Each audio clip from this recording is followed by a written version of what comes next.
Who's on first? The Let's Get To Local 9, brought to you by Zoomer Sport. So we are super excited to welcome to Let's Get To one of our great friends of the show, Emma Tiedemann. She is the voice of your Portland Sea Dogs. And Emma, I'm going to start with an apology.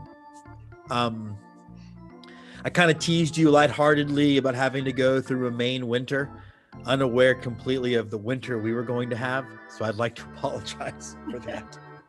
Yeah, y'all had it worse than I did, honestly. It was awful. There was a moment when it was kind of cute, like, oh, this is fun. And I was playing in the snow, and then I never lost power, thank God, but Good. No water, melting snow in the bathtub to flush the toilet. And I feel like I put the karma out, so it's my fault. Yeah, I had power the whole winter. I was nice and toasty, so. How was it, though? Was it sort of fun? I mean, was it kind of neat, or did it get... Yeah. It was great. I mean, it was definitely more snow than I've ever seen in my life, but to them, it was still a mild winter. For me, it was just getting used to the chilly mornings walking the dog and having that wind chill, and it just kind of hurt physically every time walking out the door. But, you know, I went to LL Bean, got outfitted, so I got a nice coat now. How did the puppy handle it? He loved it. I mean, he's got long, thick hair, so he was probably like, oh, 10 degrees outside. I'd love to stay out here all day. He loved it. A breed bred to hang out in the cold, icy waters and things like that. So it's, it was frustrating because every 5 minutes Quint was wanting to just like head first in, I mean, pulling snow out of her ears. It was awful. Yeah. But you are, as we recorded this, you're about 3 weeks away from calling your first Sea Dogs game finally. How excited are you? I'm so excited. It still seems surreal that it's actually going to happen because it has been so long since I've called my last game and since I've been up here for over a year now. But I'm just thrilled. I cannot wait for that first game.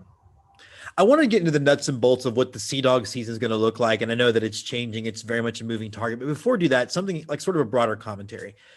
You are, again, the voice of the Sea Dogs. You, before that, were the voice of the Lexington Legends. This is something you do. And I'm sure you've seen that some of the, even at the major league level, there'll be no radio broadcast for some teams. What are your thoughts on what we're going to be missing from the game from that perspective?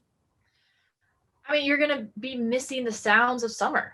I mean, what's better than kind of going through your radio dial on an evening in July and stumbling across either it's a major league game or a minor league game. I think that, teams themselves are missing out on a little bit of a marketing opportunity. That's how you kind of promote. And I just kind of feel bad I get a little sad every time I see a team eliminate a radio broadcast, just knowing that that's a little piece of the sport and a little piece of our industry that is slowly being taken away. It really hit me too, because I think it was the Blue Jays who ditched theirs. And it's like, y'all aren't even playing at home. Like, you're not even able to go to the games in your own country. So it seems very, very sad. But let's look at the Sea Dogs, one of the most recognizable brands in minor league baseball, one of my favorite ones with my favorite mascot. What are we looking at as far as getting into the park? What are your seating limitations going to be to start out? And do you guys have a plan, and how are you planning on working that? Yeah, I think we've had a plan for many months now. I mean, back when the weather was nice last year, we went out and laid out as a staff different seating pods and different seating arrangements based on capacity. So we are cleared for about 20% capacity right now. You can come in and we have different sizes pods depending on where you want to sit in the ballpark. So you can have 2, 4, 6, or 8 people with you. And we're taking it kind of month by month from the ticketing side of things, just in case some things open up in July. We want to be able to pack the ballpark if we're able to do that, for example. So we're just kind of taking it month by month. Tickets do go on sale for May this week, which is very exciting. And then we'll reevaluate for June and on down the line. But I mean, if you were to come to a Sea Dogs game, we have a very organized system. We've already gone out, put out the grates, got extra entrances and everything like that. So, on your ticket, you'll know exactly what gate to go to. You'll be socially distanced coming into the ballpark. We've put in extra measures to protect the ticket takers and to protect the fans. And then you have socially distanced seating. You have digital ordering in the seats, so you can order your food and merchandise Oh, right to that's your awesome. Yeah, so you don't even have to stand in line near people. You can just Yeah. stay in your seat the whole time. As someone who's lazy and not crazy about people, I am all about that. Right? I mean, like, that sounds awesome to me. And you don't even have to miss a pitch either, so you don't miss the game. Yeah. So little things like that we've kind of implemented, and we'll make it clear to people coming to games that, this is how it's going to work, and we're willing to be a safe and fun environment for people in 2021. I know a lot of teams too with their promos are sort of doing the same thing you're talking about, where they're kind of unveiling them a month out, that kind of thing. Is that how you're approaching it? Do you have a packed promo schedule this year? We do. And that'll come out as well a little bit down the line. And again, kind of looking at capacity, looking at, bobbleheads that we weren't able to give away last year, looking at splitting that up throughout the season instead of just giving away 1,000 to half of our crowd on, on a game. So kind of, sprinkling those in a little bit more too. So we definitely had to take a look at every aspect of the operation, from the promotions to the ticketing to the merchandise, and what that means in a COVID world, and what that means for Major League Baseball and minor league baseball with, keeping the players safe as well.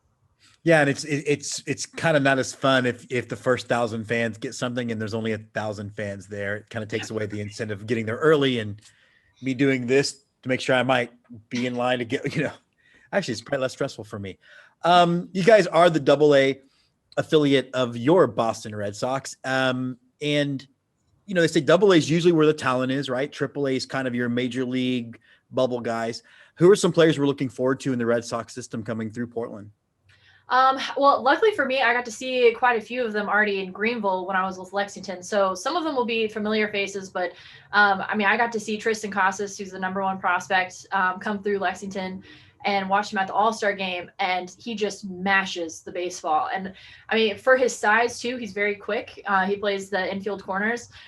So I think that if he stays in AA, again, it's very hard to predict after having 2020 and alternate sites and all that stuff. So if he comes here, he's probably one of the players I'm most excited to see, because I'm pretty sure he can clear the main monster in left field. And then from the pitching side, Thad Ward, he worked on, I think he added a slider or a cutter to his pitching repertoire in 2020, and he was already pretty nasty before then. And our manager has mentioned that he's even more disgusting for 2021. So I think those are the two that I'm most excited for if they're in Portland. If they're in Portland. How cool is it for your job? You get to know these players differently than anybody else does. And I've seen other broadcasters really talk about, I was talking about Mike Trout on Twitter, and a guy who called his games in AA said, yeah, he is a nice dude. How cool is that to get to know these people at a real human level? It's awesome because, for broadcasters that have the same aspirations to be in Major League Baseball one day, we all kind of root for each other. And so to see someone like that achieve such a difficult goal at times, it seems, it's awesome. With the Royals, with Chris Bubich and Tyler Zuber and all those guys debuting last season. Those were all legends in 2019. Those are all South Atlantic League champions that were on the field. And so to see guys like Tyler Zuber be so successful, I know firsthand he's one of the nicest people that we ever had as a legend. And he's just very genuine. And then to see him achieve that goal as an undersized relief pitcher, it's just even better. So it's really cool to be able to root for these guys, knowing who they are off the field as well as on the field. And the Royals look good, I think, this year. I think, it's going to maybe the top end of that cycle. We'll have Marty Cordero on to really break that down in a couple of weeks. But, so you are getting ready to really jump into this. I know you've been there for a year, but one of the more iconic, again, brands in AA baseball. Which part of it are you looking forward to the most? Is it the Field of Dreams game? Is it some of the food stuff? What are you really fired up about? Oh man, so many things. Definitely the Field of Dreams. Just because I haven't seen that in any other minor league ballpark, or even tried to be replicated. It's very unique to Portland. I'm eager to try a red snapper, which is a different type of hot dog up here, and it's literally electric pink. Okay. So I've never seen one of those. I saved it for the ballpark. We did sell them at our dining events that we did have, but I want to have it on a game day. So little things like that, Sea Dogs biscuits that are world famous as well. So even though it's mostly food related, I think Field of Dreams is the one, you cap off the season in just the coolest way ever. It is so high on my baseball bucket list that eventually I'm getting out there and I can't wait. She's Emma Tiedemann. She is the voice of Portland Sea Dogs. Thanks so much for jumping on Let's Get To. Anytime.